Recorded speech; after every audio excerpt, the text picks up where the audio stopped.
Ladies and gentlemen, good Monday morning and welcome to another phenomenal week in the Bitcoin sphere.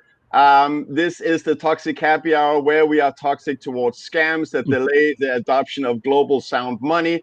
I've got my coffee ready here and we have no other than the stunning Katie the Russian in the house who knows a lot about flag theory and judicial arbitrage and can help people escape countries that are oppressive towards their things. I believe. Katie, good morning. And what are you having and for drinks? Good morning, guys. So I've never tried alcohol in my life. So I'm drinking coffee and sparkling water like usually. Wise decision. Stay away from that stuff. I'll have enough for you. I have a nice pale ale, a simple IPA. But from Russia, I did learn a love of vodka. Man, you guys drink it. It is the word for water, isn't it, over there? The Russians love their vodka. That's right. We give it to pets, instead of drinking water, they're just licking some vodka. Wait, so you get your pets hammered over there? Yeah, my bear pets. Oh, okay. We're not even a minute in, and we're getting our pets drunk over here. Yeah. Hey, I guess welcome to Russia. So we have a little bit of Russian cultural influence on Denmark. We also really enjoy the vodka. That's a big thing for us. So wait, before we get started on all the flag theory and everything, let's talk a little bit about this phenomenal opportunity for buying cheaper sats. I feel, okay, everyone should be celebrating the dip. Otherwise, you're doing it wrong. It's a chance to get cheap sats while the anchor has been set higher. But I've been buying the dip, especially at 31,200. Katie, how about you? I bought 4 dips yesterday. I was like, okay, we're going down. I'm going to catch this knife. Oh, and this knife and another one. Oh, let's do it again. So, yeah, I did it 4 times yesterday. I feel very good about it. I wouldn't consider it catching knives when it's a shit coin, because those are knives that you're catching. With Bitcoin, anything under 100,000 for it is dirt cheap. Yeah, who cares? More, just smash that market buy. Yeah, pretty much. Yeah. Yeah. So I've done 4 as well in total. I did 3 smaller ones yesterday, and then that was average around 34,000. I think. By the way, right now the price is 32,500. But then this morning I practically got out of bed. My eyes were half open. I saw around 31,000, and then I smashed a heavier buy at 31,200 market buy. By the way, so I'm at a little bit new location here. I'm locked into a hotel. I got the fireplace going on. Not locked in, checked into a hotel. I got what the fuck, Danish huddle? High time preference decisions. Why the fuck is the hotel? Oh, you're absolutely right, Katie. I have other people than myself to be concerned about. It might so that I have to also try to spread some more. But you know what, Katie? The reason I can do this now is because I haven't paid money for TV channels for about 10 years. I haven't owned a car for 5 years. I haven't owned a bike for 15 years. So because I have been all in for a little while. I can now, take a little liberty. Yeah. No, I don't have enough. I never have enough. I don't have enough. There is no such thing. Yeah. No. So, Katie, let's hear about what you do. I want to hear about 2 things. Right now, you're traveling around and meeting other Bitcoiners all around the couple of continents here in America, I believe, and also, we want to hear about what you do for a living within Bitcoin, because you're helping people with judicial arbitrage. That's right. So the reason I'm traveling is, so I'm an immigrant, right? I moved to this country just 4.5 years ago, which means that I do not have any, high school friends, college friends, or anybody else. Like when I came here, I knew nobody. So I realized that I have a perfect opportunity to build my tribe, to meet the perfect people, to make friends with those who I'm aligned with on my current philosophy and vision for life. So Bitcoiners are perfect people for me. I'm having a lot of fun with them. I'm learning from them. I'm motivated to learn more because you're all smart people. And yeah, I just love to go around and meet people. Another reason, and that's what I started telling people that I meet at those meetups, that we all talking about this hyper Bitcoinization, right? And it's much easier to build hyper Bitcoinization around yourself if you only hang out around Bitcoiners. So me now knowing a lot of Bitcoiners who have different professions, they're doctors, lawyers, CPAs, construction workers, like everybody, which means that now if I need services or goods, instead of going into fiat world, I can turn to my Bitcoin peeps and be like, can we make a deal? And it seems to be the case that Bitcoiners value the equal trade way more because we don't believe in fiat systems and fiat interactions between human beings either. So like we are fair, like we love being fair. We love being on point with our contracts and agreements. Like we're not gonna break the agreement just because we're shitty people. So just like that, I'm building hyper Bitcoinization around myself. I did that in Guadalajara, Mexico, when I just got here. I was like, okay, I need OTC dealers here. I need my coffee shop to accept Bitcoin, and like I was trying to build it around here, but I didn't spend enough time. I was always traveling, and now I'm pretty much looking for the city where I want to settle down for like a long-term living, and I want a nice community around me, like a tribe of people. I tweeted it the other day, a tribe of people who are willing and capable to, fight for each other and protect each other if needed. Yeah. And that's the reason I'm doing it. So where, I'm just curious, Pubby, I'm going to give the word to you in a second, but what kind of city are you honing in on? Where do you think that you'll do your long-term permanent citadel? So right now I'm getting a place in Miami for a while. Funny enough, 3.5 years ago, I left Miami and I was like, I will never leave in Miami ever again. But now I'm coming back because out of all places in the United States, Miami seems to be the most open. Like I can do whatever the fuck I want there. I take my resilient jiu-jitsu classes and it's like a group of people and not a single mask. Like it's beautiful. And I can go anywhere. Sounds like one of the last bastions of freedom. But all I remember is a lot of bucks. But Pubby, let's get the word to you for once. Well, yeah. Listen, as you come to Florida, I'm over in Tampa. No big secret, just across the way. And yeah, we've done pretty well in the pandemic so far. But I'd point you to, what was interesting. You were talking about, this city or citadel. Daniel Prince just did a podcast with a guy. He's down in El Salvador, and I think it's Azondo. I'll probably not pronounce it correctly. In El Salvador, but he had this mysterious donor, a Bitcoin guy, that wanted him to put Bitcoin to good use. So this guy basically created a circular economy with Bitcoin, and it's a village of 3,000. And the podcast is fantastic because it goes into how well it worked, especially during the pandemic, whatever you want to call it. So I'd point you that way, but eventually that's going to be your next one where you stay is, I want that little citadel economy going. You go in there and everyone's, pretty familiar with Bitcoin and sees the value in it. Yeah. Katie, sorry, but I'm just curious because you're a Bitcoiner, and as I understand, like in Florida, still you have federal capital gains taxes on your Bitcoin. You're fine with that? I'm fine with that. I'm fine with it because I never sell. Taxes to begin with. Taxation is theft. Pubby, I asked Katie. Yeah. Well, I know where she's going. I know her spirit, man. She's fine. I don't think she'll pay it because she'll hold it, man. She'll hold it until it's the common currency. Yeah, I'm pretty much not planning to sell anytime soon. I'm planning to accumulate for another decade or so at least. Well, obviously I'm a female, so I'm gonna be a mama and shit, so I might not be accumulating as fast as I wish, but I'm not planning to sell anything just yet.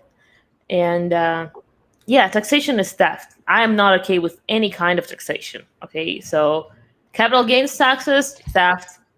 Income taxes, theft. Like all of it is fucked up because we pretty much, like, it's an extortion of money. We are giving them money because we are afraid of being thrown in jail for not doing it, right? So it's pretty much monopoly of violence.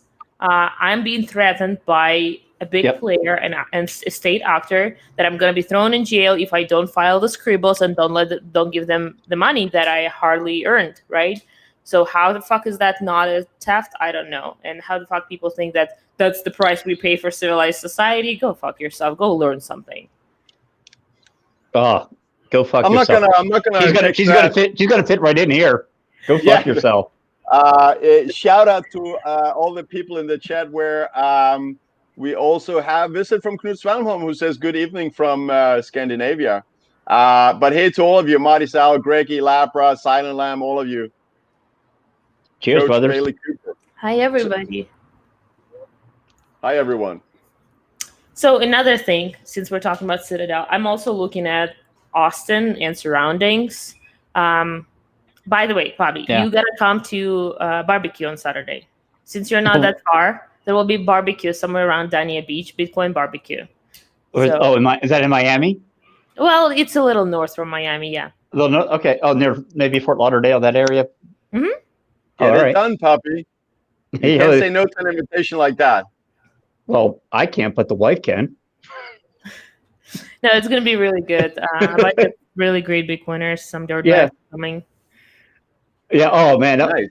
Hey, that kills me. I get in that Telegram group with all the... I mean, I wake up every morning, it's like 3,000 messages. Are you talking about dirtbags? Yeah. This is the family. Oh my God, this is my family for sure. We built this family throughout the bear market, and this is like the dream group. Shout out to all dirtbags over there. So it's a Telegram group called Dirtbag or what? Yeah. So at the very beginning of pandemic, somewhere around February, Alice Lacrosse started this Zoom call every Friday, and he called it Dirtbag Friday. So every Friday for the last 42 weeks, we've been jumping this call with a bunch of Bitcoiners. And sometimes those calls are going until like 4 a.m. Like it's literally 8 hours call sometimes. And because like people in different time zones, somebody joins, somebody goes to bed. Like it's really cool. And like by now we know each other pretty well. We might know we might not know each other's names, but like we know what's going on with work or family, etc., etc. So it's a really great group of people, and we started seeing each other IRL a lot. Like we met at Arkansas. I hang out with the guys on New Year's. We had a Bitcoin New Year party. It was absolutely beautiful. I'm in that Telegram group, Alice Lacrosse, but I missed the Friday Zoom. I gotta pay attention to that. What time does that start? 6 p.m. PST every Friday, or 9 p.m. EST. Yeah, 9 p.m. New York time. All right. So we have some European folks joining, like Jackie, Italian Jackie. Like he joins 4 a.m. and he's having fun with us too. Awesome. 4 a.m. is a quiet time. 4 a.m. is perfect. I like to go to bed early, get up at 4, and then you have a couple hours to yourself. Question for you on New Year's Eve, because I know we talk about your flag theories and all the islands in the Caribbean. Going down to the British Virgin Islands, have you ever been to Joost Van Dyke? Because there's a bar there called Foxy's that does the best New Year's Eve party in the world. It's in the top 10. No, never heard of it. Yeah, if you get a chance, it's called Joost Van Dyke, and there's this whole bar there. But anyone that has anything that basically can sail, they bring it there, and basically, it's amazing. It's amazing. I'll send you a link to it. Deal. So, Puppy, I'm thinking if we should hear from Katie about explain a little bit about flag theory and judicial arbitrage and how you're helping people, what they're looking for, where's the best place to go, in your opinion, like what is being popular at the moment and what are people looking for? Yeah, absolutely. So I'm an immigrant myself, right? I moved to this country, not this country, but the United States 4.5 years ago.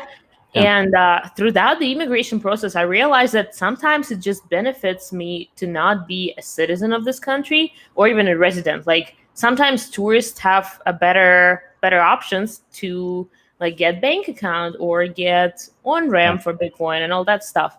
So I started digging more into that, and I found this concept called flag theory. And the idea behind this concept is to limit your dependency on any one particular state, to pretty much find the jurisdiction that suits better your goals, your lifestyle, your family needs, etc., or find a better taxation tax regime, I guess. Yeah, tax regime would be a nice word. So I started digging more into that. I realized that there are jurisdictions that pretty much sell you passports for donations, and that's how I started working this direction. So interesting. But what if? Yeah, go ahead, Pubby. Go ahead. Yeah, no, because believe it or not, like whenever we have either Jeff Booth or I'm going to name drop here, any authors on the show, we got I see Knut in the chat is going to come on here. I like to read their books, or I like to hear their former podcasts, and I've listened to some of your other former podcasts about this, but I was always fascinated where one, you can buy and sell an island, but to me, isn't someone with a sailing background, isn't the perfect citadel a beautiful boat that you just take port to port or be out in international waters? Yep, it's perfect. So I'm a sailor. I used to be a professional sailor back in the day. So for me, it's like a big thing. I'm definitely going to get a boat and travel the world, etc. But those islands, it's pretty comfortable life on those islands. But most of my clients never actually go to those islands. You don't have to visit the island. You don't have to go there. You don't have to live 6 months there. Only in Antigua you have to show up for 5 days every 5 years. But it's a nice place to visit, so you might as well. But let's say St. Kitts, you're receiving passport over mail, and you never have to go there. You never have to visit. You just get the passport. So, and then most of my clients just get the passport and just go to other jurisdictions that are more suitable for their lifestyle, etc. So that's one of the reasons why I'm focused on Caribbean islands, because the process is nice, the benefits they provide you with are nice, and the security of these programs, I trust them a lot. And should I walk you through why people do that? What? Yeah. Can I ask you? So basically, people get they get tax freedom, and they don't have to go there, and they're basically, that's what they're buying. They're buying tax freedom, or go take us through that and answer. So I consider flag theory a security model, right? So in every security model, you have to figure out what are your attack vectors. Is it your X5? Is it state actors? Is it IRS? Is it you have to figure out what your requirements are. What is the reason you're going for a second passport? Or you just want to have you want to be able to flee the country if needed in case of unstable situation in your country. So that would be one point from which we decide which jurisdiction suits you best. Then what do you need? Do you need a good weather, good climate for your kids or something? Do you need really high security? You want your kids just go whatever they want at the age of 10 and not worry about them.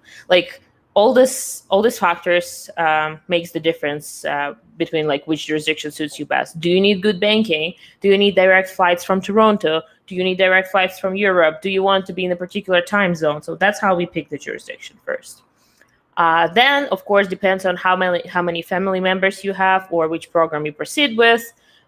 We look at the price, right? Because for family of 4, Antigua is expensive, but for family of 1, it's pretty cheap, right? So that would be another vector. And then process. Do you need it fast? Do you need it in 3 months? Do you need it in 6 months? And another thing would be, do you have any criminal record? Because that will make the difference too. Now my focus is on Caribbean islands, St. Kitts, Antigua, Grenada, Dominica, St. Lucia, as well as Vanuatu, small island next to Australia, and Portugal. The reason why that is those are tax havens. So most of those that I mentioned have no capital gains tax, no global income tax, no inheritance tax, no gift tax. You pretty much do not file in those jurisdictions, which is pretty fucking sweet. So that's good too. And the process is pretty easy. Like the way it works, you submit paperwork to initiate the process. You pay like $20,000. There's 3-4 months due diligence work, and then you get pre-approved. You pay the donation of $100,000 or $150,000, and you get the passport. Pretty easy. And for many people, that's a good option. I just want to jump in real quick. So when do we have hyper passportization? When do you get to a point where the price of what is your price of Bitcoin, where countries start tripping all over themselves to give you same day, hey, here's your passport, bring your Bitcoin 0%, because that's going to happen. It is going to happen. That's pretty much the sovereign individual thesis playing out, right? Like he's talking about how countries are going to compete for your wealth. And now when we don't have wealth that is like geographically located somewhere and you are not able to just pick it up and go, like you pretty much have to remember words and go to any other country. And now your wealth is has moved from one country to another. So they can't take advantage of that wealth anymore. Which means that they're going to start competing for you with, benefits, with better tax regime, with better conditions for your life. And that's what they've been doing. Portugal is doing a great job in that. Yeah. Those islands that I mentioned, like they've been doing it for over 30 years. It existed before Bitcoin, and it will exist for a long time. Pretty much those passports, those countries have very little income streams. And one of the income streams is this passport sales, right? And now in the pandemic, where there's no tourism, there's no much trade, like they pretty much shut down all the mail back and forth. So passport sales was the only income stream at this point. And that's why St. Kitts last year actually created this COVID special program where it's like family of 4 can get in by the same price as single applicant. And families just started running this direction. So I thought it was interesting. I think it was an interview you had with Gary DeLand when you were talking about the timing of things. Some places they'll ask like, well, this seems expensive. And your response is, well, yeah, but you're done in 4 months. Other ones, if you're trying to time a market for 10 months later to buy to top out on your Bitcoin, it may be over. Yep. Yeah, timing is very important. Like we all trying to figure out, like some of us will sell, and which jurisdiction you're gonna sell from, where are you gonna pay your capital gains taxes? Like you gotta strategize this whole thing. Like that's an interesting thought process, and you have to go through it again and again and again and figure out which one is the best for you. So what, aside from the islands, of course, with the islands, everything is just tourist driven. What do you think, like, what are the first main countries, do you think that will go all in on Bitcoin in a way? Do you think there's already been underlying threats from, we'll say, the United States or China? Well, I don't want to say Russia, of course, but what are there underlying threats, do you think, from the major countries that control the currencies to smaller countries right now? And yeah, which one do you think will go first? I think people are just being like, the governments are being stupid. Like those small countries, I would say like Belarus, for example, they should jump on this train. And they tried in 2017. They created this special economic zone when they were like, we'll give you an office, come here, work with Bitcoin, whatever. But it never actually took off. But I think that like countries that's struggling with hyperinflation, they pretty much have no way out of the hole they dig for themselves. They should just like be, okay, guys, like come here.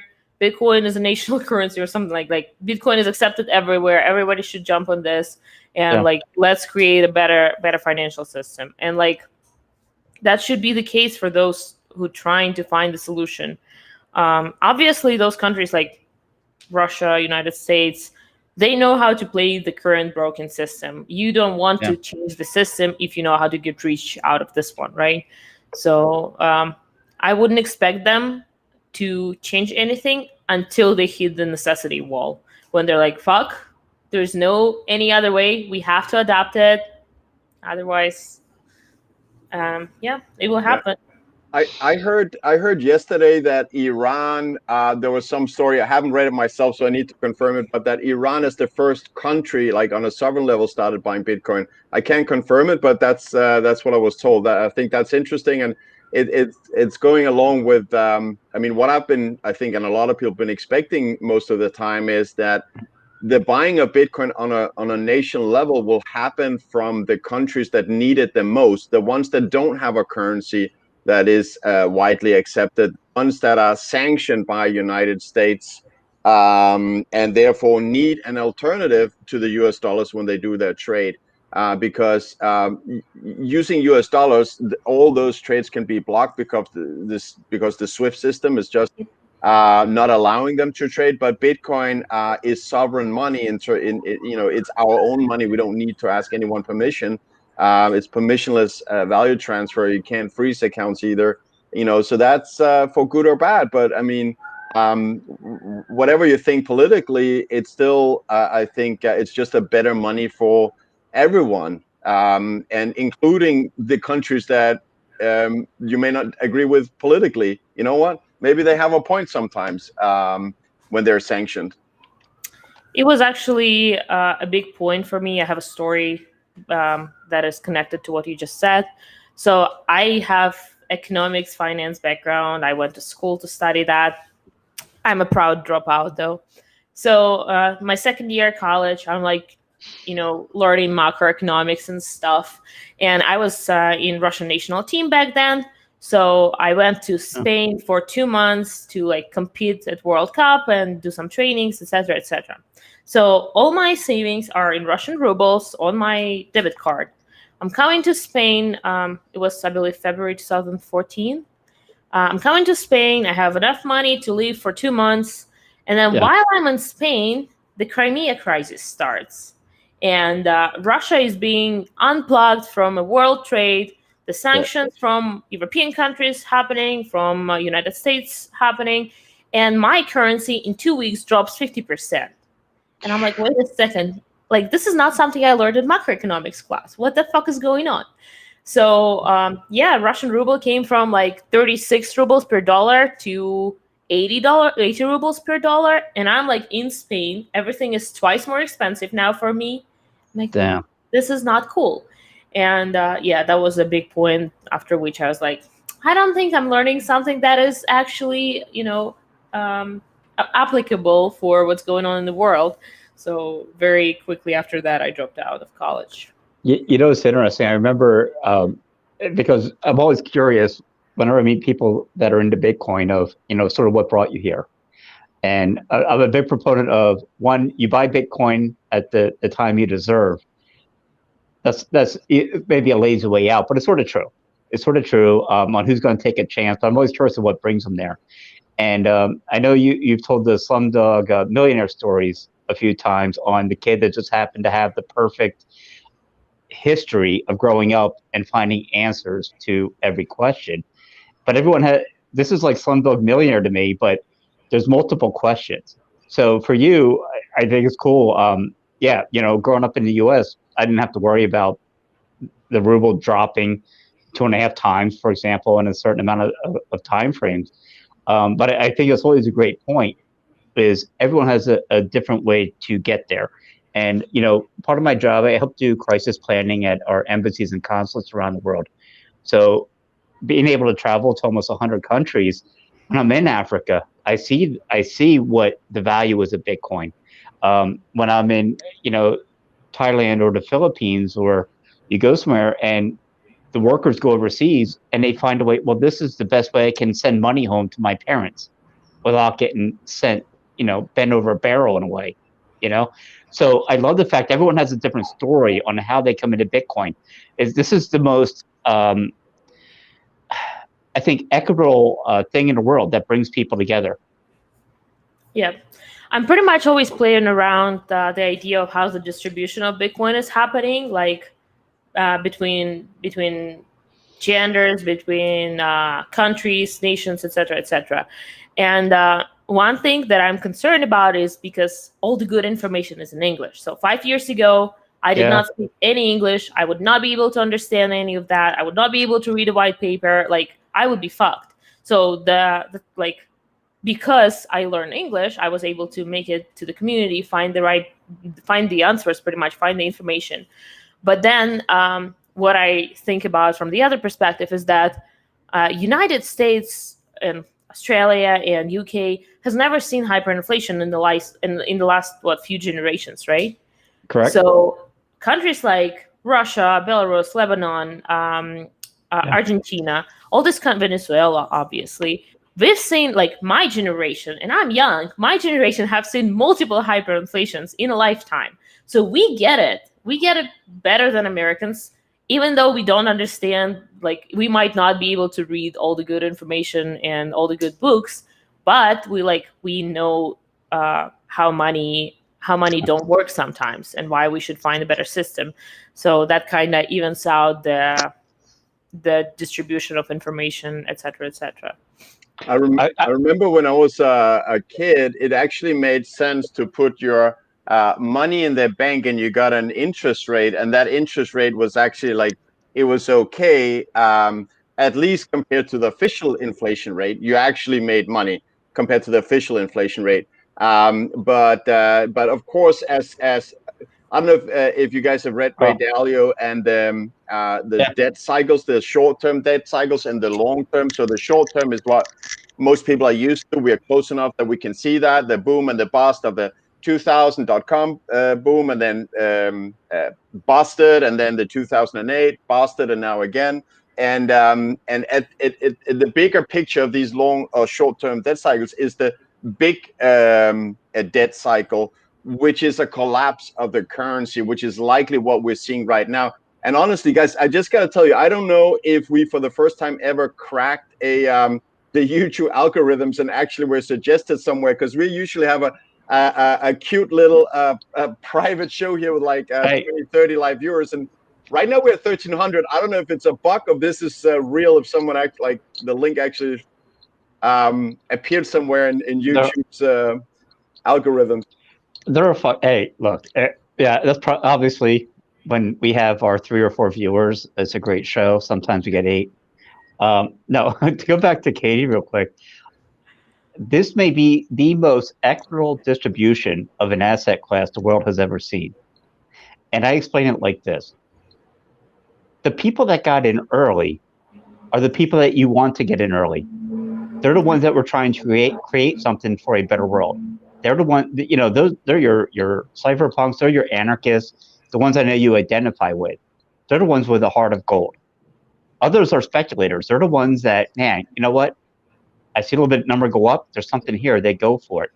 Everyone that's getting into Bitcoin at this point under $100,000, they're the ones that you want to be in control or have the money to have the stored value. Because the people on the sideline, okay, the people on the sideline are the ones that just hate this idea.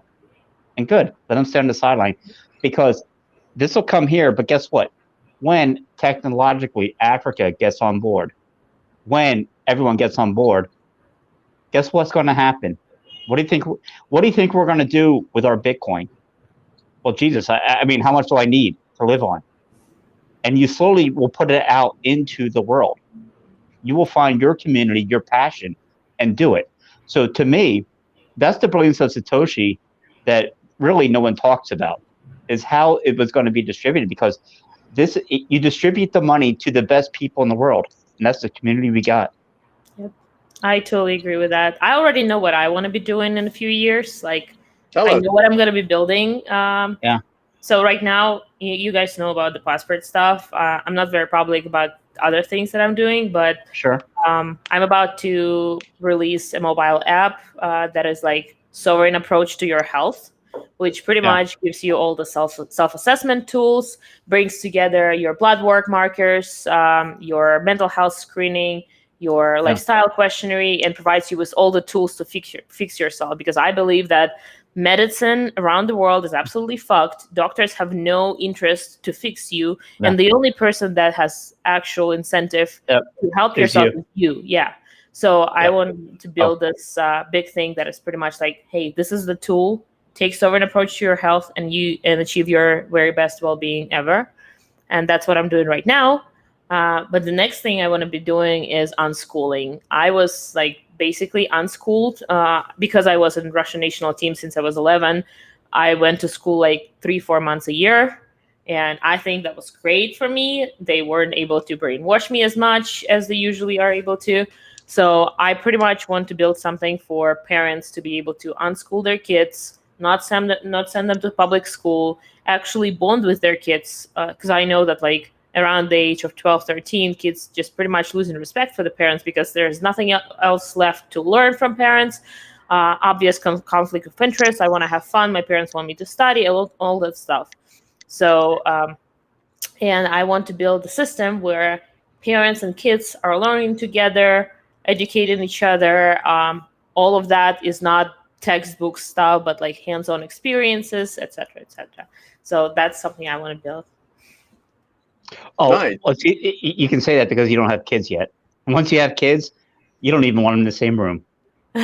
No, I know. I'm joking with you. I'm joking. No, It's a great I point. understand it. I spend a lot of time with my niece and nephew. Like sometimes my sister will leave me for 5-6 days with 4 kids, and they're like, What? Yeah, last year just her and her best friend went to Vegas, and they left me in Miami with 5-year-old, 4-year-old, 2-year-old, and 1-year-old for 5 days. And job, like I obviously have to work every day, and I was like, holy shit, that was fun. But yeah, I definitely love hanging out with kids. Back in high school, I was a snowboard coach for kids, and then I was sailing coach for kids. So like I kind of somewhat know the psychology of teenagers and kids under 10 too. So Also, because it's not that long ago since you were a teenager yourself, Katie. You remember better than me and Puppy. And before I give a shout out to you from Surfer Gym, I want to take this opportunity to say that all those fewer more than the 2 that are naturally here, this is the toxic happy hour. This is where we are toxic towards scams that delay the adoption of global sound money, which is Bitcoin. Bitcoin is the best money the world has ever seen, and it will take over as money of the world. And also the current dip in the Bitcoin price, it's something we're loving it. We can't stay sell. They panic. We enjoy the fact that, hey, an anchor has already been thrown at 42,000. We'll be getting back up there, and same as a rubber band being pulled yourself up. And we're just enjoying being able to, we spoke about it in the beginning, being able to buy some dips at around 30, 31, 32, $33,000. Yeah, Katie, so Surfer Jim is saying hi to you. Keep up the good work. Surfer Jim, hi there. So you know Surfer Jim? Of course I do. Okay. All right. I mean, I don't. All right. Awesome. He's a family. All right. Hi to Surfer Jim. Poppy, over to you. Yeah, Anders, you're getting called out a bit. Where's the scarf? They're asking in the chat. Where's the pink scarf? I was gonna ask, what's wrong with scarves? Like, what's going on with that? Did I miss some inside jokes? Yeah. Because I usually wear a pink scarf, and Poppy, he one time also threw on a scarf. But see, I want to get Katie back on the show, so I wanted to hear about the scarves. I wanted to get curious, and I want to be able to get her back on the show. That's why the scarf is going to come in, at a later episode. Okay, deal. I'll get a scarf. It worked. Well, look, man, I was working offline there, man, and I thought, my God, it's just one American and a couple of Europeans probably wearing a scarf, so I had to come up with my own. So I hope you don't mind. I'm just gonna throw one here. That's awesome. Oh, by the way, and Plan Marcus, I saw in his chat, it was on the screen 5 minutes ago. He basically explained that obviously Katie brought in her fans to the show, and that's why she didn't say anything about the fact that we'd gone from 5 live viewers to 1,100. Because she knew that's how she rolls when she goes on a live stream. I thought that was normal. You just go from 5 to 1,000. Yeah, see, guys, I can't wear a scarf because some people were saying that all because of boobs. So, okay, no scarf for me. Of course, that's the way it should be, Katie. The chat room thanks you right now, apparently. Yeah, I see 800 guys thanking you, Katie. So on behalf of our amazing chat, we thank you. There's a no scarf movement in Bitcoin Twitter. Yeah. Okay. Today, the no scarf movement has been born. Katie, you're the founder. We appreciate it. We appreciate your work in Bitcoin land. Funny enough, I just lost my scarf in Denver. I literally bought it, and 2 days later, I lost it. So, What was his name? the scarf? No, well, I mean, the guy who was the reason for you losing. I'm a sovereign individual. I buy scarves and lose scarves myself. That is short-term time preference, Katie.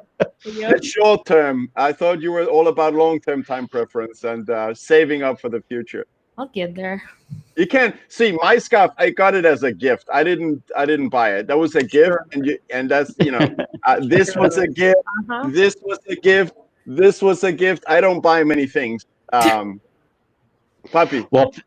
Well, yes. Well, you can now thank me for those gifts. I spend my hard-earned money on you to keep you presentable on our show. That's right. You're elevating the show here with your scarf. Oh, Team well, USA. someone's got to wear one. It'll be me. Yeah. So I want to go back to the 8-month Russian winters when you learned how to snowboard, because when I was growing up, to age myself here,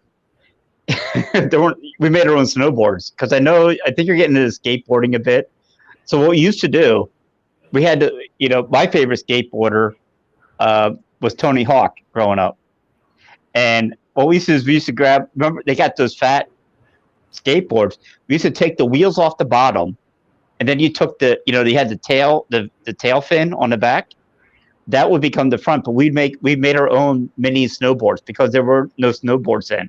And we take you take a little strip of carpet or something else, but you'd make 2 little boot holes for you. And that was it. You just made your own. So I thought it was cool that you have a background, with real snowboards you didn't have to create. So what was like? What's winter like in Siberia? Well, I'm not that old, Pubby, so I had I know snowboards. You'd actually, I know. What's it like when you can buy your own snowboard? So I actually got snowboard for my 9th birthday, and that pretty much, like, I have maybe three days in my life that completely changed the direction of my life. So that birthday was definitely one of them. I got a snowboard and I got a coach. Like my parents pretty much asked a local coach to teach me how to snowboard so I wouldn't injure myself, pretty much spend as much time as needed with me in order for me to, start feeling comfortably on the snowboard. So the first day, and I was like, I'm still competitive as fuck. So I'm getting into things and never quitting. So the first day we're training for 6 hours straight, no breaks. And I'm already comfortable. I'm turning, etc., etc. And at the end of training, he's like, well, you seem to be good with sports. You can listen, you can understand what I'm telling you, etc. And I'm opening a sailing school this summer. Do you want to join? And I'm like, sure. And at this point, I was already playing instruments, going on to different dance classes, etc. So I was into everything. And I was like, sailing sounds great. I had no idea what sailing is. My parents and I got back to home, and we were walking through Sport Lotto, which is a game where you picking sports and guessing sports. And we were trying to find a picture of what sailing is to understand what I signed up for. And yeah, just like that, I started sailing at 9, and it completely changed everything because I got into national team. That's the reason I moved to the United States. That's how I got the opportunity, because I was in the national team. I was in top 20 world ranking. United States gave me a green card to live here. So that was definitely a big thing for me. I don't think I never heard of that connection between snowboarding and how you got into sailing. What a brilliant segue. Just the same coach, nothing. Yeah, it's super weird. We have 8 months winter, and then the lake that I was training in, it's the coldest lake in Russia. So it was interesting experience for sure. Nice. Katie, also, I was thinking before getting you on here that I really wanted to hear how many people you have killed in martial arts. Gentleman never asks. All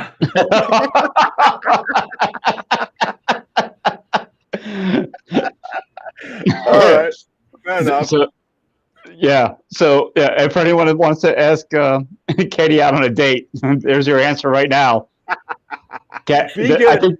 Be good. You better pick up that check. Buyer beware. Caveat emptor in Latin. Yeah. You better know how to dance. That's all I can say. Yeah. Yep. So, but you've done, Pubby told me you've done Muay Thai, right? Or Muay still Thai, do? yeah. Muay I'm Thai? still doing it, yeah.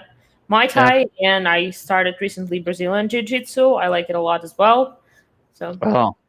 Well, I'm sure the Gracie brothers would be happy to give you some lessons. Sure. Yeah.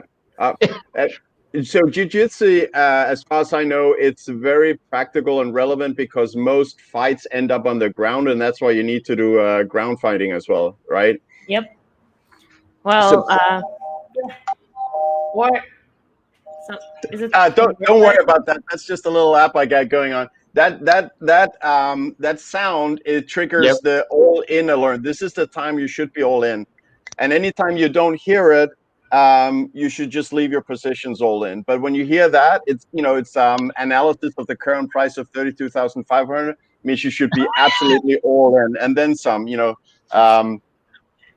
Taking some loans or something, not financial advice.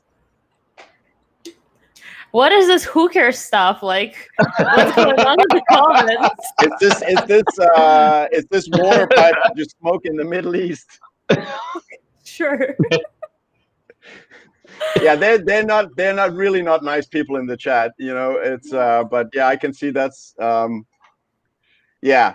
So So good. so let's just smoothly move on to the next subject right there. I don't know. We can talk about hookers. I'm like okay with that. Hey, no. Yeah, sure, but if the audience is asking, it's not healthy. It just you know what, Anders, I'm going to throw you a fucking lifeline right now. I'm going to throw you a lifeline. I appreciate that. You're welcome. So yeah, I've been to Moscow. I don't know how you would pronounce it, but I tell you what, man, working there. Every hotel you stay at has a lot of the lovely ladies of the night. So I'm there. I was pretty young, very naive, like I am now. So my friends, we went down to the hotel bar, and man, I'm literally like wearing shit like this, whatever. And I'm looking around, and I'm having a few drinks. Like, man, the girls seem to be really into me tonight. I got the vibe, man. I got the vibe going on. And I told my buddy, like, what do you think? He goes, I don't know. Yeah, man, they're so interested, aren't they? So let's go talk to them, man. So we start talking to them. And they actually wanted to talk with you. Believe it or not, man. Believe it or not. And yeah, apparently the American flag around my neck worked. And I'm in there talking to them. Like, oh, that's so interesting, really. Oh, really? Okay. And it was after, I think, about 10 minutes, they have to explain what they actually were doing there. Right. And then I realized, yeah, I'm not as handsome as I think I am, apparently. No, you are, Puppy. You're a charming guy. Come on. Yeah, well, I know it now. Yeah. Katie's now thinking, like, what am I doing here? Like, my 1,000 fans, they left and they will never come back. No. I was like, I gotta prepare for like the most fucked up thing possible. So then if I set my expectation to like complete fuck up, then it's gonna be just fine. So I was ready, guys, and I'm enjoying the hell out of it. Yeah. Regarding Russia, like the Russian ratio female to male is 11-9. So when you're a dude, you're very handsome to begin with. Wow, she just disarmed the entire chat, man. She basically tried to say we're both handsome without telling us we're ugly. Brilliant. I didn't say that. You said that. I didn't. She didn't, Puppy. She didn't. No, it's true. Anders, what do you got going on now? What I have going on? I got an echo over here. I got the hotel room telephone is calling. I don't know why. The hooker is downstairs. That's why. Oh, is that live? God. Oh God, thank you. Look, now the whole chat is moving to Russia. This is how I build Citadel. I just tell them there are chicks that are into Yeah. dudes. That's Yeah. it. All you need. That's it. That's a. Oh, really? That exists? Eastern Europe is crazy. Eastern Europe, man, you'll lose your mind, especially in the 2 months that it's warm. May to June, July, dear God, because the women have been bundled up for months, and it's their time to shine. Right. And, Yeah. coming from Denmark, I cannot. I know that. I know how that goes, and we're not really Eastern Europe, but I think what you need to say the cold countries. So Oh, there's the signal. there's That someone at the means, door for you. Katie, you should have been smash buying here the last 3-4 minutes. This is the time to be all in. Okay. I don't Yeah. know where my phone is. I would That's look okay. Yeah, definitely not financial advice. But since we're Yeah. talking about price and everything, what's your expectations, Katie, of this bull run? What do you think is going to happen this year? What do you think is going to happen next year? How far are we going to go on the price, do you think? I really barely think about price anymore. I'm Yeah. just stacking as much as I can. And I decided to separate the Bitcoin life and my other life. So I'm planning to get rich as fuck out of my life outside of Bitcoin.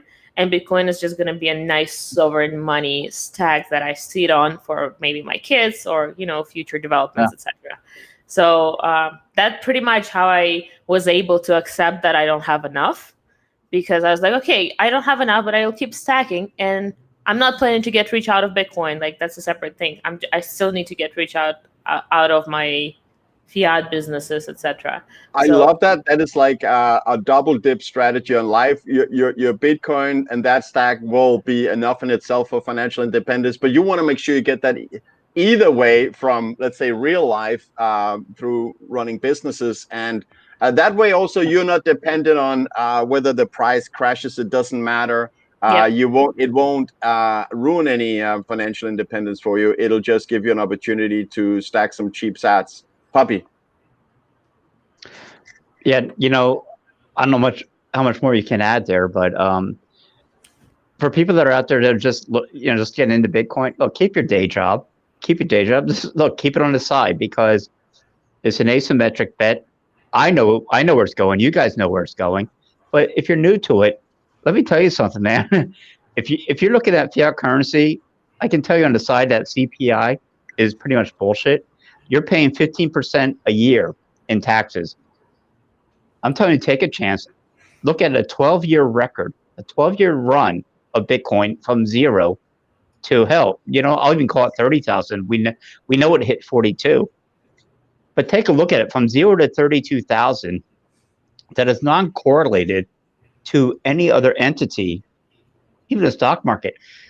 How in the hell you wouldn't put, I don't know, 10% of your savings into it is beyond me. But at least look at it. Because what's fantastic is, I think the last one I charted out, by day, 0.36% per day. I was at the bank today. I had to deposit a check, unfortunately. And I'm looking at the wall, and they were offering this beautiful 0.05% annual, 0.05% annual rate. And I gotta take a picture of that and put it with Bitcoin's history is 0.36% per day return. Right. So Alpha Cross. Yeah. It's Katie. I put that on the screen, that chat message. So that is Al running the ALX. What's it called? Telegram group, right? Yeah. And this stream's on Friday. Right. Yeah. Also, Cross is the father of dirtbags. Al, what the fuck are you doing here? You're supposed to be quarantined with the Rona. Al got the Rona. So send him good vibes to get better. Oh, someone's sick. Yeah, best of wishes. But also, yeah, you should definitely be doing something else, Lacrosse. As you're asking what kind of degenerate show this is, or is this? Yeah. And that's why we don't even know.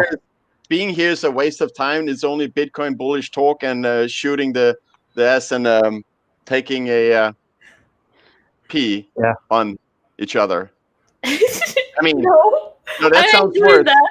I'm Okay, out that of sounds here. even worse. That sounds even worse. Thanks, Andrew. Pubby back in for the save here. Well, what's cool about the community, and Katie can attest to this, is how friendly everyone is. How you talk to them offline. Anything you want, they will support you with. So when you go out and you ask people, hey, what we got a show with maybe 20 viewers. You want to come hang out with us? The Fuck ones yeah. that say yes are pretty cool. Yeah. Katie's like, yeah, fuck yeah. I think I saw your name in one of my replies once. Okay. Yep. So It's happening. I just want to make clear that came out really, really bad. What I said before, I meant like making fun of each other. That's what I meant. That came out really bad. I No was trying need for not to say that. apologies. No Yeah, need no. for apologies. We're not the offensive type here. I'm definitely not apologizing. I'm just explaining. Yeah. Don't worry. I wouldn't ever. So, Katie, we have a lot of great memes hanging out, memers hanging out in the chat. Puppy Yeah, we himself do. included. A few. So I know on their behalf they would love to hear what is your some of your favorite memes or what is the favorite meme in Bitcoin. Well, my favorite meme in Bitcoin is dashboard apps, obviously. And I'm not sure if you guys are familiar with the dashboard apps. So you know how 615 is eternal riches and big titty bitches. So Well, for female, for girls that hold 6.15, they gotta get a husband who always listens and does the dishes, but also and has he has washboard apps. But because of my English, I fucked it up and I typed dashboard apps, and it kind of became a meme. So now I'm into dashboard apps. Okay, let me just jump in right now, because when Gigi was on the show, he made the mistake of saying the word porn and meme within the same show, and it turned into a riot on Bitcoin Twitter. So, gentlemen, start your engines there in the chat room, dashboard abs. So when she is off the show, Bitcoin Twitter will be alight with apparently, well, not Andrew's abs or mine, but maybe not. What do we have? We have like sideboard abs. I don't know. You can step on them. I pack a one pack. That's that's what I run with. But I think for 24 hours, let's give Katie what she wants and bombard her Twitter notifications with dashboard app memes. Hey, look. Our room started all the Shakira stuff, so the ladies may get their equivalent. Yeah.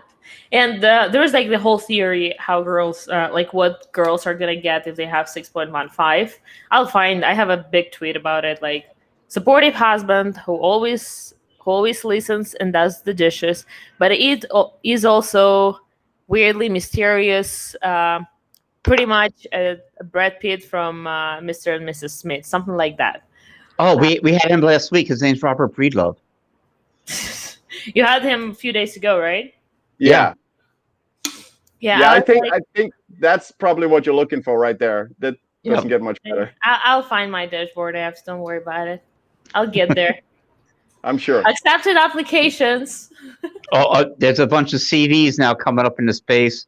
Hang on, guys. Hey, Katie, so I can help you build that app. I'm building many apps. You literally just picked up. You literally picked up a cell phone. You're building something. Oh, look! Hey, I got a. Yep, I'm building something over here. What was that, man?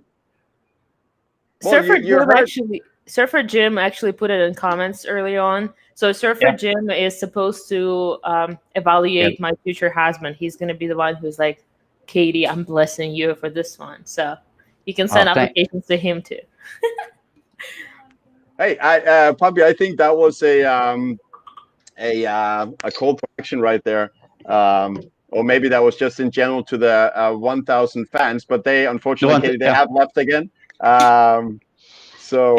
Apparently he went from 1,032 to 32. I'm not saying that the vote was fixed. I'm just saying we just lost 1,000 viewers in a minute. So how to steal a show? No, so Again? yeah, I think after us doing many shows the last 3.5, 4 months, Google decided to give this show a chance and throw us, I guess, the thumbnail up somewhere. And after giving us a chance for 5 minutes, Google decided to take it off, and I don't think we'll see that back next couple of years probably. I'm gonna be afraid to go on Twitter after this show. You should be. You should be. Oh, You should see the well, so the episode with Gigi. Gigi and his wishes, what he thought was best, and that influenced the Bitcoin Twitter for 24, 48 hours, I think. So I have a question, Katie, on this, coming to America, so to speak, from Miami, I think in Houston. I know you've been to Denver, go to Guadalajara. You've seen quite a few different parts of the area. So coming from Russia, the first time when you come to America, what were you expecting that you didn't see, or what were you surprised to see? I was curious. I'm always curious. Like I say, when I travel to over 9 countries, that when I talk to people that have been to America, I'm always interested in some people I've run into that really think like there's just running gun battles in the street every day. They go to a city, they think there's running gun battles. So what were you expecting, and what were you surprised about? So I came somewhat prepared. I spent last 6 months in Russia learning English from like zero to somewhat fluent. And when I came to the States, I knew what to expect somewhat, más o menos. But then one thing I kind of want to mention right now is I think it's super weird for me, but seems like it's norm in America. Everybody has a fucking political opinion. What's wrong with those people? Yeah. You can't we can't live in a country where everybody knows what's good for the country. Like, why the fuck do you need government if you know so much? Then go be a sovereign individual and stuff. In Russia, you ask everybody what's their opinion on current politics, and 90% of people will be like, I don't have an opinion. I don't really care. I'm not smart enough to make the decisions, etc., etc. Something like that. But in the United States, this whole game going on between blue and red, and everybody's got a fucking political opinion. It's not okay. Such a stupid shit show game. They want you to have an opinion. They want you to pick a side, and they want you to hate the other side because that's divide and conquer. How do you say conquer or conquer? I always forget. Divide and conquer. Divide and conquer. Divide and conquer. Yeah. Let's ask the Danish guy. Разделяй and властвуй. I just told you, Puppy, divide and conquer. I think Caesar started that when he took over Gaul, and Rome always had a big problem with all the tribes of Gaul because there was a lot of people, and they always worked together to beat the sea out of the Romans. But then when he went across the Alps to take over Gaul and what today is France, he started dividing the tribes. He made allies with some of them to beat the others, and then once he had enough power, he would turn against the ones he'd been allies with, and that's how he took over all of Gaul and France. So Anders just reached back to when he was 15 years old and read something about history. Thank you, Anders, for sharing. All right, so another function we have, Katie, on the show is I can just get rid of Puppy just like that. Hey, I tell you, it's a cool trip for me, man. If you ever get a chance to go to Tunisia and you can see the remains from when Hannibal launched his attacks on Rome, it's brilliant stuff. It really is. So yeah, unfortunately, you say Tunisia. What? Yeah, he was in Tunisia, that's where he came from, but that's not where he attacked Rome from. He was in Italy. Yes, I know, but I was trying to combine everything in one sentence because I don't get many chances to talk here. So I had to take an entire history of one man who was one of the greatest free thinkers of the world and put it into 5 letters. Your turn, Anders. Yep, I just want to add to that, and then I think we should remember Katie's on the show, and also should have a word. Yep. But so Hannibal, he never lost a battle in his entire campaign, he never lost a battle in his lifetime. Just he lacked the support from back home when he said, "Look, I can take on Rome right now." When he defeated their biggest armies from inferior numbers, but he didn't get the support, and then they ended up being all routed, and Carthago was burned to the ground, and he went to live in exile somewhere in, I think, Turkey, and and then finally they found him, and that was the end of him. He never lost a battle, though. Katie. What's up, guys? Over to you, Katie. You're carrying the show now. Yeah, since we're talking about history, I can actually bring the history back to the point that I was making before your whole knowledge drop here. Competition.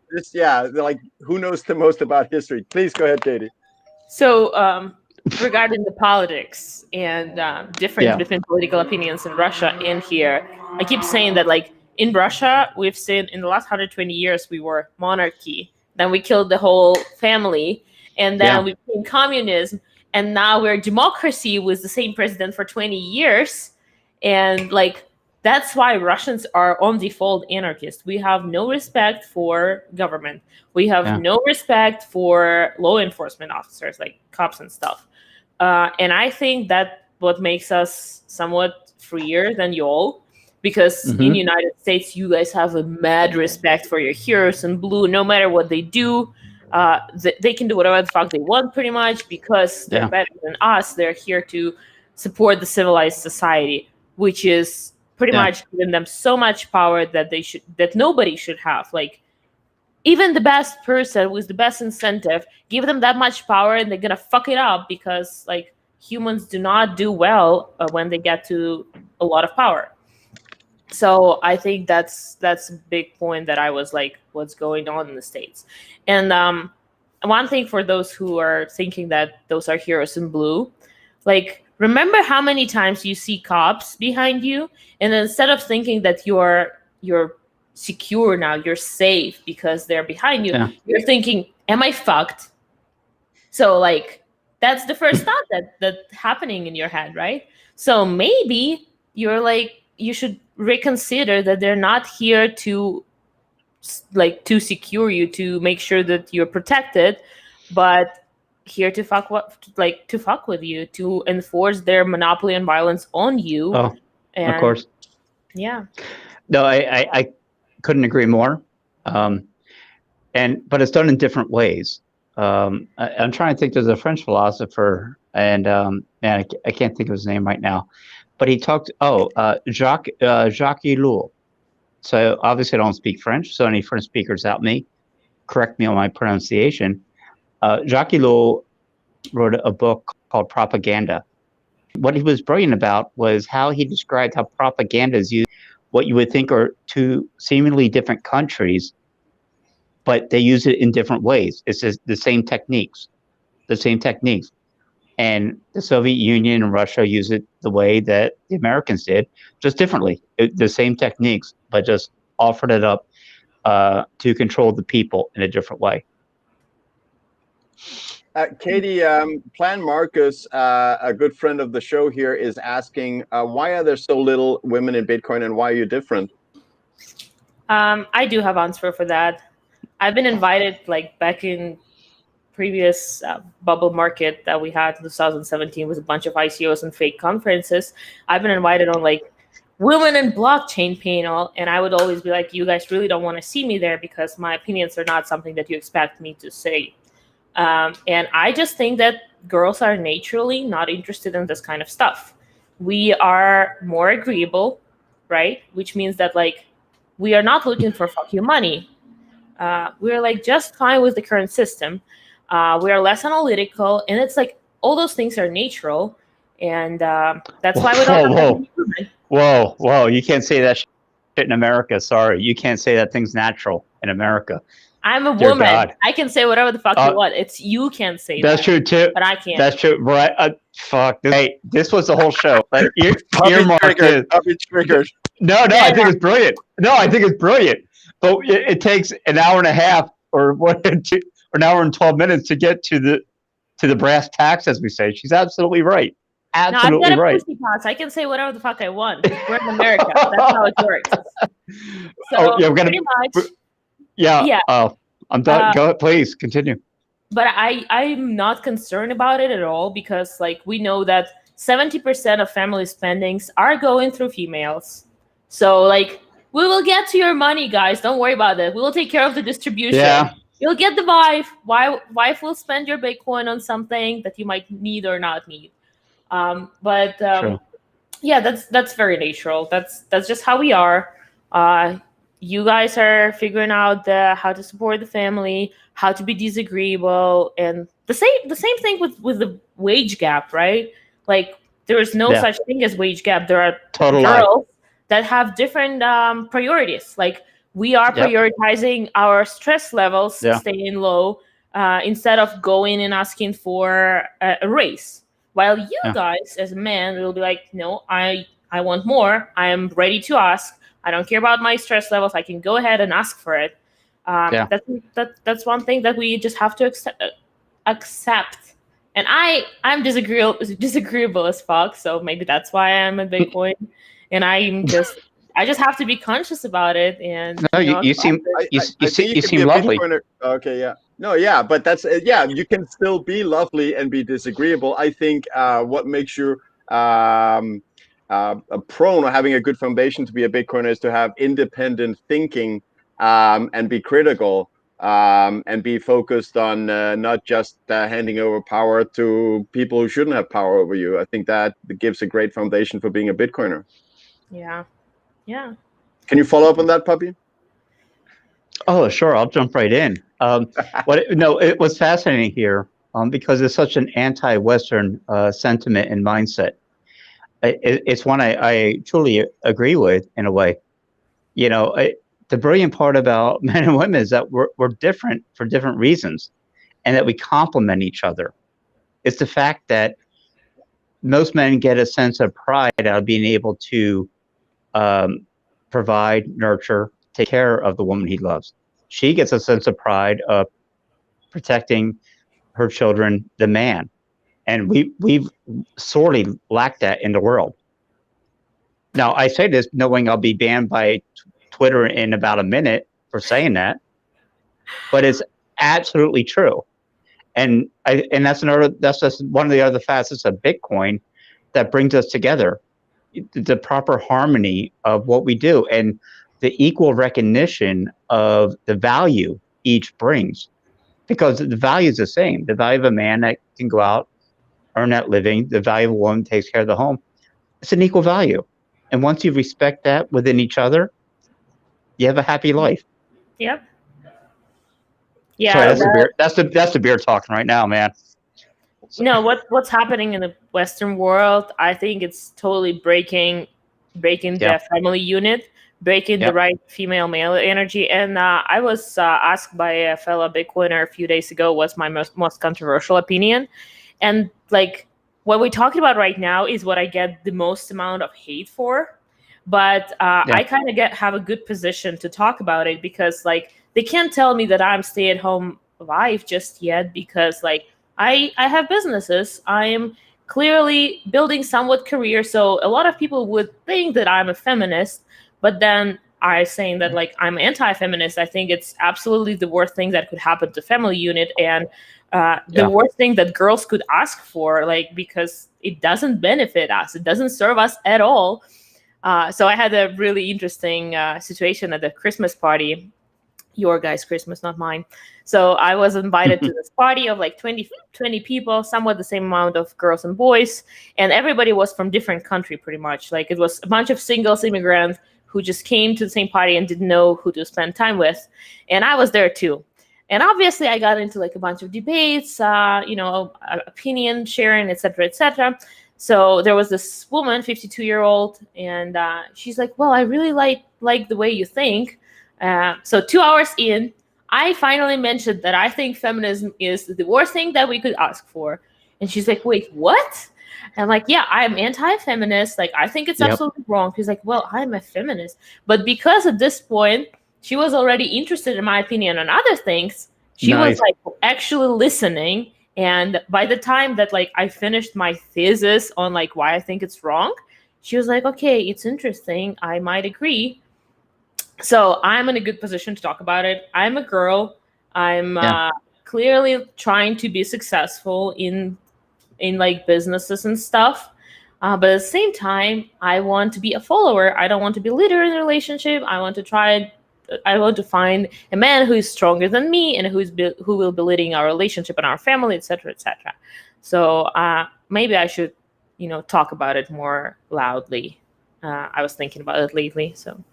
No, I think you're doing a great job, and I think it's a great example with this woman. You spoke with her for 2 hours, and she understood that a lot of the viewpoints and ways of thinkings were great, and she could agree with that, and that made her more open to when you hit her with a truth in one punch there about feminism. Which I have to say, my name is Danish, and I approve of Katie's message.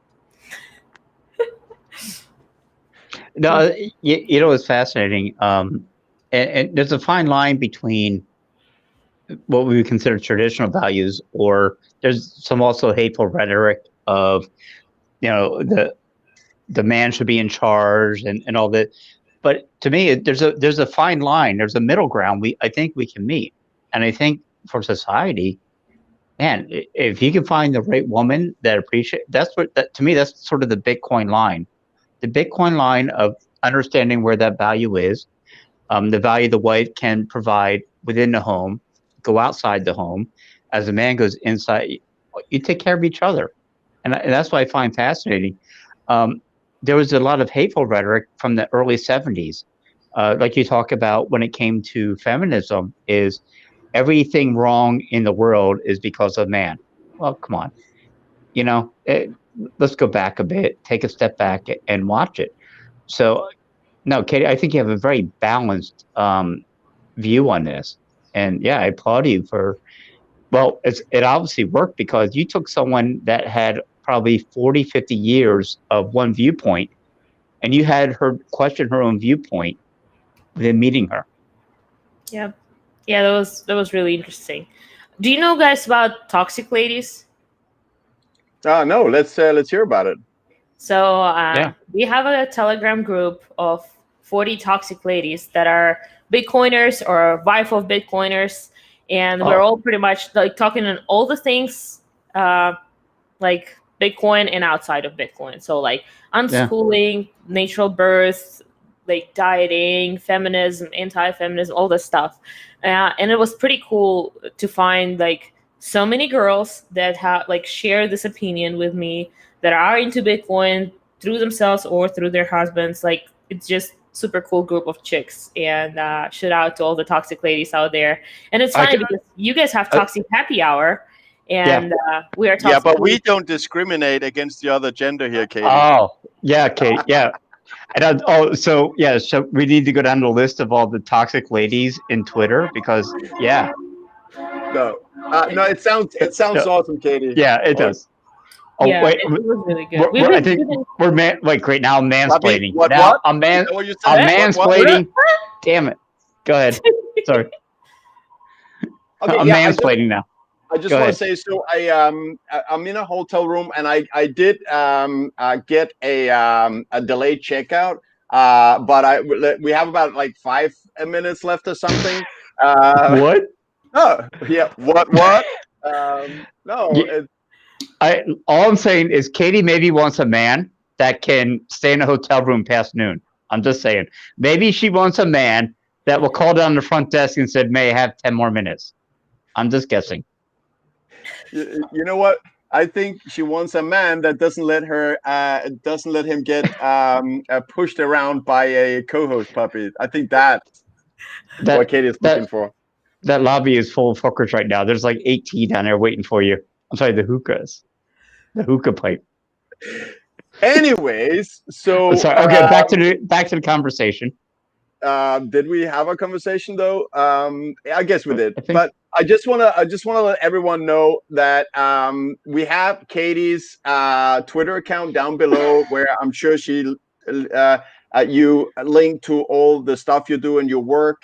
But why don't we do some final words, and very happy to have you back now. So we got a couple of reasons. First of all right, so and Pubby, though, he tried to ruin it because he put on a scarf. Like, that was one thing. You should come back because we weren't wearing scarves. And the second thing is, I'm using this excuse of cutting off the show way too early as another reason to get you back on, Katie. But please, let's do all your plugs. And what you want to interrupt, Pubby?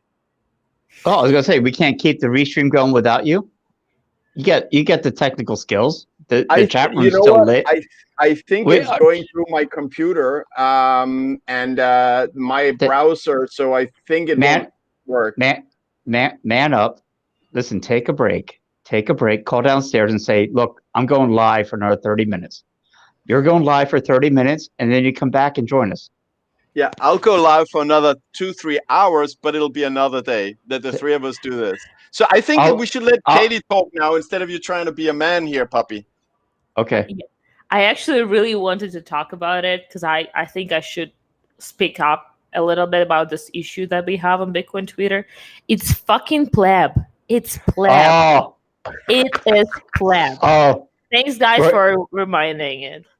Says the native Russian speaker. Thank you for your input.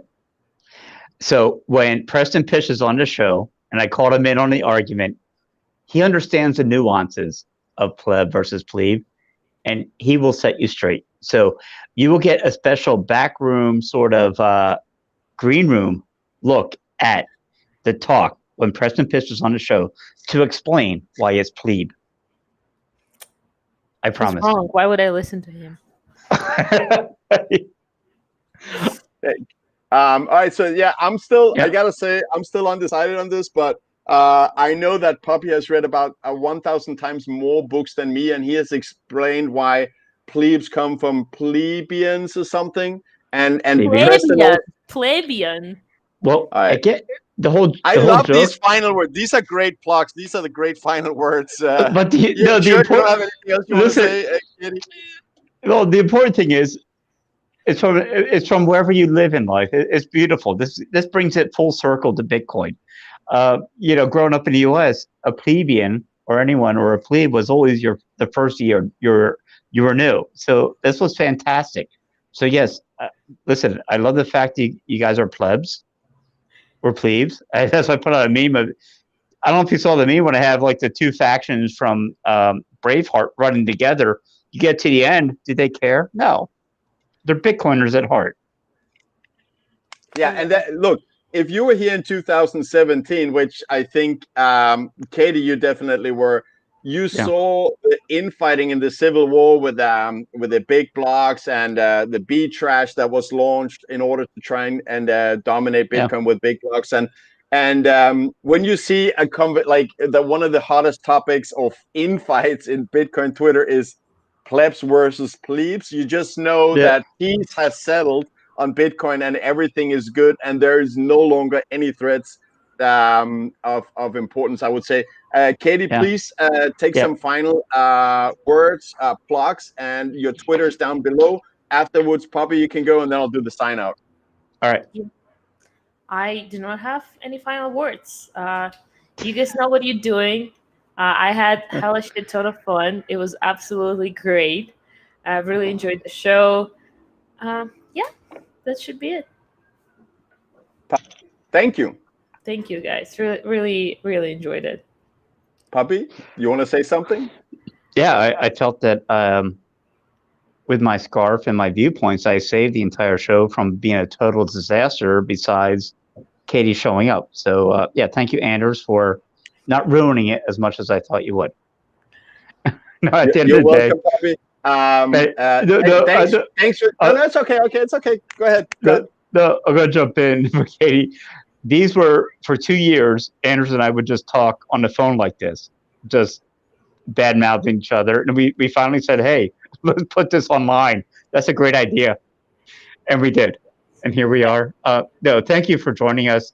I think your story is fantastic. I really do love the history of not only where you're from, but how you also envision what brings us together. What brings us together as Bitcoiners? What is that common, the golden thread that that sews this tapestry of Bitcoin together. It's good people with good hearts. Yeah. So I just, Katie, I don't know if you noticed it, but the amazing did chat, or however you pronounce it, managed to spell out apps in the chat, and we threw it on the screen. And that was just for you, Katie. That's how a chat out there. That's right. So Puppy, thanks for like above medium level co-hosting. I really appreciate it. And Katie, thank you very much for coming on. It was phenomenal, and glad that we managed to pull those two tricks about timing and Mina wearing scarves, so you can come back on. We're looking forward to that. And great. Excellent. So on that, as a final note, he's got hotel staff ready to throw him out. Hotel staff is there. Excuse me, sir. You must leave. No. On that note, thank you, Puppy. That was a great note. I want to remind everyone not to store more value in fiat currency that you can afford to lose. It's a built-in principle and policy of fiat currency. So therefore, careful with that. And then I think we should do the exit song by Katie.